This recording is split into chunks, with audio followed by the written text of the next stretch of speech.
بسم اللہ الحمد للہ والصلاة والسلام علی رسول اللہ رب اشرح لی صدری ویسر لی امری واحلل عقدۃ من لسانی یفقہوا قولی۔ ناظرین السلام علیکم ورحمۃ اللہ وبرکاتہ۔ سیرت النبی صلی اللہ علیہ وسلم انگلیوں پر، اہم واقعات کو یاد رکھیے آسان طریقے سے 5 منٹ سیریز میں۔ سبق نمبر 20، 5واں ہجری سال مدنی زندگی کا۔ دائیں ہاتھ استعمال کیجئے۔ 5ویں ہجری سال کے 3 حصے ہیں: احزاب، قریظہ، زینب رضی اللہ عنہ۔ پہلا حصہ لیتے ہیں ہم غزوہ احزاب، جس کو غزوہ خندق بھی کہتے ہیں۔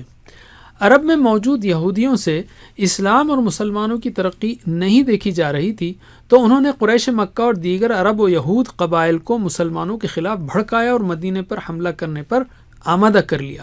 اس طرح ان کا تقریباً 10,000 کا لشکر مدینے پر حملہ کرنے نکلا۔ اطلاع ملنے پر رسول صلی اللہ علیہ وسلم نے صحابہ سے مشورہ کیا۔ سلمان فارسی رضی اللہ عنہ نے مدینے کے اطراف خندق کھودنے کا مشورہ دیا، جسے رسول اللہ صلی اللہ علیہ وسلم نے پسند کیا۔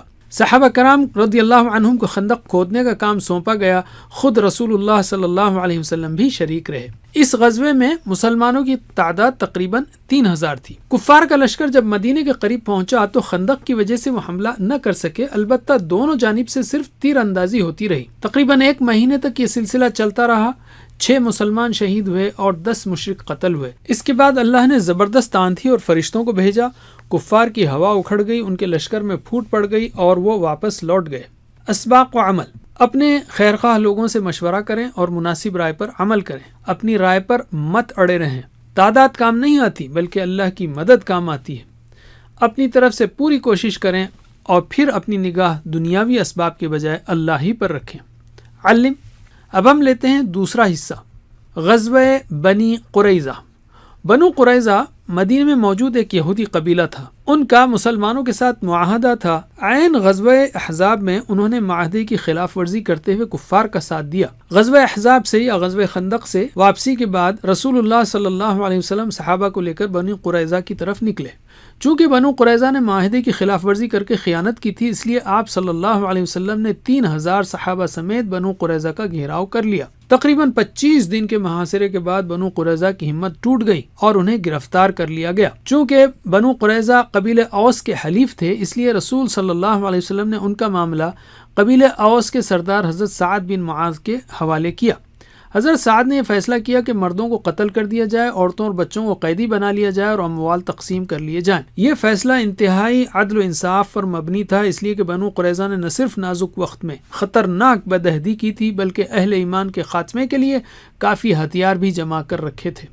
اسباق و عمل: خیانت اور معاہدے کی خلاف ورزی کرنا بہت ہی بڑا گناہ ہے۔ بڑے نقصان سے بچنے کے لیے بعض وقت مشکل فیصلہ کرنا ہوتا ہے۔ علم: تیسرا حصہ، حضرت زینب رضی اللہ عنہا پر پروپیگنڈا۔ زید بن حارثہ رضی اللہ عنہ رسول اللہ صلی اللہ علیہ وسلم کے منہ بولے بیٹے تھے۔ لوگ انہیں زید بن محمد کہا کرتے تھے۔ عرب کے معاشرے میں منہ بولے بیٹے کو حقیقی بیٹے کی طرح سمجھا جاتا اور ایسے بیٹے کی طلاق شدہ بیوی سے نکاح کرنا گناہ سمجھا جاتا تھا۔ اللہ تعالیٰ نے سورہ احزاب کی آیات نازل فرمائیں اور بتایا کہ منہ بولا بیٹا حقیقی بیٹا نہیں ہوتا۔ پھر اللہ نے رسول اللہ صلی اللہ علیہ وسلم کا نکاح حضرت زینب رضی اللہ عنہا سے کروایا، جن کو زید رضی اللہ عنہ نے طلاق دی تھی۔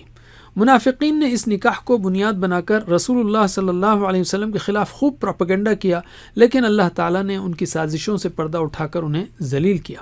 اسباق و عمل: مسلمانوں میں بے بنیاد عقائد اور رسم و رواج وغیرہ کو حکمت کے ساتھ ختم کرنے کی کوشش کریں۔ اسلام کے خلاف پھیلائے جانے والے پروپیگنڈوں کا مثبت طریقے سے جواب دیں اور اسلام کی صحیح تصویر لوگوں کے سامنے پیش کریں۔ علم: اب ہم لیتے ہیں قرآن کو۔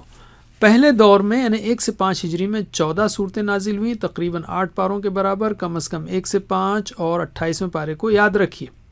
5 ہجری میں 2 صورتیں نازل ہوئیں، الاحزاب اور المجادلہ۔ الاحزاب میں اللہ تعالیٰ نے بتایا کہ منافقین کس طرح سے اسلام کے رسول صلی اللہ علیہ وسلم کے خلاف سازشیں کر رہے تھے اور کس طرح اللہ نے ان کا جواب دیا اور رسول اللہ صلی اللہ علیہ وسلم اور اہل ایمان کی تربیت فرمائی۔ علم: حدیث: دنیا کے کسی اور انسان کی باتیں اتنے اہتمام سے جمع نہیں کی گئیں جتنے اہتمام سے احادیث کو جمع کیا گیا ہے۔ دنیا و آخرت میں اپنی زندگی کو کامیاب بنانے کے لیے رسول اللہ صلی اللہ علیہ وسلم کی احادیث کا مطالعہ کیجیے۔ اب ہم لیتے ہیں ریویژن. ہم نے سیرت کے 5ویں ہجری سال میں پیش آنے والے 3 اہم موضوعات سیکھے. دائیں ہاتھ کی 5ویں انگلی پر ان کی پریکٹس کیجیے.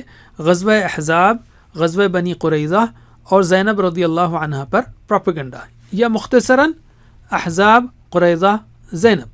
جزاکم اللہ خیر. کوئز کرنا مت بھولیے. اللہ سے دعا ہے کہ ہمیں سیرت النبی صلی اللہ علیہ وسلم پڑھنے، پڑھانے، عمل کرنے، پھیلانے کی توفیق دے. والسلام علیکم ورحمۃ اللہ وبرکاتہ.